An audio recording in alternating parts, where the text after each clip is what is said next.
Hi friends, you are watching my YouTube channel English Tutorial with English। আজকে তোমাদের সামনে একটা নিচের ক্লাসের জন্য একটা ছোট টপিকস সংক্ষেপে আলোচনা করছি। পরবর্তী ক্ষেত্রে বিস্তারিত রূপটা আমি নিয়ে আসবো আবার কোনো একটা ভিডিওতে। আজকে আমি যে বিষয়টা তোমাদের সামনে তুলে ধরছি সেটা হচ্ছে অ্যাডজেক্টিভের বিভিন্ন রূপ। অ্যাডজেক্টিভ কাকে বলে সেটা আমি একটা ভিডিওতে অলরেডি দিয়ে দিয়েছি। অ্যাডজেক্টিভ কিভাবে বাছাই করবে, আজকে আমি যেটা বলছি সেটা হচ্ছে অ্যাডজেক্টিভ কত রূপে থাকতে পারে। আমরা যে অ্যাডজেক্টিভগুলো বাছাই করবো, বাছাইগুলো আমরা পড়বো বা শিখবো, প্রত্যেকটি অ্যাডজেক্টিভের তিনটি করে রূপ পাই। সেই রূপগুলো কি কি না, একটাকে বলা হয় পজিটিভ, দু নম্বর হচ্ছে কম্পারেটিভ, আর তিন নম্বর হচ্ছে সুপারলেটিভ। এখন প্রশ্ন হচ্ছে যে অ্যাডজেক্টিভের এই যে তিনটে রূপ আমি লিখলাম, এই তিনটে রূপ কোথায় কোনটা বাক্যে ব্যবহৃত হয় সেই সম্পর্কে আমি একটা ধারণা দেওয়ার চেষ্টা করছি। দেখো, পজিটিভ রূপ এটা হচ্ছে ফার্স্ট ফর্ম অফ অ্যাডজেক্টিভ, এটা সেকেন্ড ফর্ম, এটা থার্ড ফর্ম। এই ফার্স্ট ফর্মটা ইউজ করা হবে কখন না, যখন আমরা কোনো একটা বাক্যে কোনো একজন ব্যক্তি সম্পর্কে কোনো কথা বলব। যেমন যদি বলা হয় he is a good boy, এখানে কয়জন ব্যক্তি সম্পর্কে কথা বলেছি? একজন। তার জন্য এখানে আমরা কি ব্যবহার করেছি? গুড। গুড মানে হচ্ছে ভালো। এই যে একজন ব্যক্তি সম্পর্কে অ্যাডজেক্টিভে যে রূপটা ব্যবহার করছি এটাকে বলবো আমরা positive.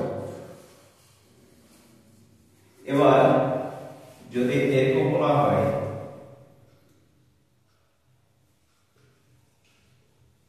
Rupa is better than Sita, এখানে কয়জনের কথা বলা হয়েছে? রূপা এবং সীতা। তাহলে তুলনা হয়েছে কয়জনের মধ্যে? দুজনের। এটার মানে হচ্ছে ভালো, গুড মানে ভালো, বেটার মানে ভালো, কিন্তু এখানে দুজন ব্যক্তি থাকার জন্য এই গুড শব্দটা ব্যবহার করা যায়। তাহলে কি ব্যবহার করতে হবে? বেটার। এটাকে বলা হয় অ্যাডজেক্টিভের কম্পারেটিভ। এরপর তিন নাম্বারটা কোনটা ব্যবহার করব? তিন নাম্বারটা ব্যবহার করতে হলে আমাদেরকে বলতে হবে এটা হলো একজনকে বোঝানোর জন্য, এটা দুজনকে বোঝানোর জন্য, আর এটা দুইয়ের বেশি ব্যক্তিকে বোঝানো করা যায়। দুইয়ের বেশি ব্যক্তি যদি থাকে তাহলে সেই ক্ষেত্রে আমাদেরকে অ্যাডজেক্টিভ সুপারলেটিভ ব্যবহার করতে হবে। মানে যদি এরকম বোঝানো হয় যে কোনো ব্যক্তি অনেকের মধ্যে হয় সবচেয়ে ভালো অথবা সবচেয়ে খারাপ, মানে হাইয়েস্ট অথবা লোয়েস্ট, এই পজিশনে যদি অবস্থান করে কোনো ব্যক্তি বা কোনো বস্তু বা কোনো জায়গায়, তাহলে সেই ক্ষেত্রে আমরা অ্যাডজেক্টিভের তিন নাম্বার ব্যবহার করব। যেমন যদি বলা হয় Karim is the best boy in the class, এখানে আমরা বলতে পারছি করিম হলো একজন ব্যক্তি, কিন্তু ক্লাস বলতে তো শুধু একজন ব্যক্তিকে নিয়ে হয় না। তাহলে ক্লাসের মধ্যে অনেক স্টুডেন্ট আছে, তাদের সকলের মধ্যে সবচেয়ে ভালো। তাহলে করিম ভালো কিন্তু অনেকের মধ্যে ভালো। আমি আগে বললাম টপ মোস্ট হয়েছে অথবা লোয়েস্ট হয়েছে যদি থাকে, সেই ক্ষেত্রে আমরা সেই ব্যক্তিকে বর্ণনা করার জন্য আমরা অ্যাডজেক্টিভের তিন নাম্বার রূপটা বা সুপারলেটিভ রূপটা ব্যবহার করি।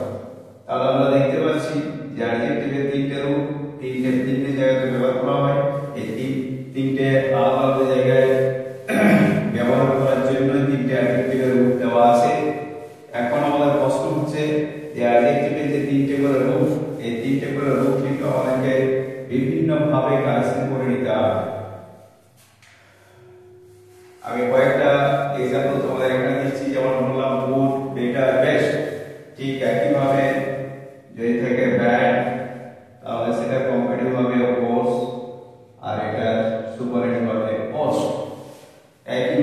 যদি থাকে স্ট্রং, তাহলে কম্পারেটিভ হবে স্ট্রঙ্গার, এটা হবে স্ট্রংগেস্ট।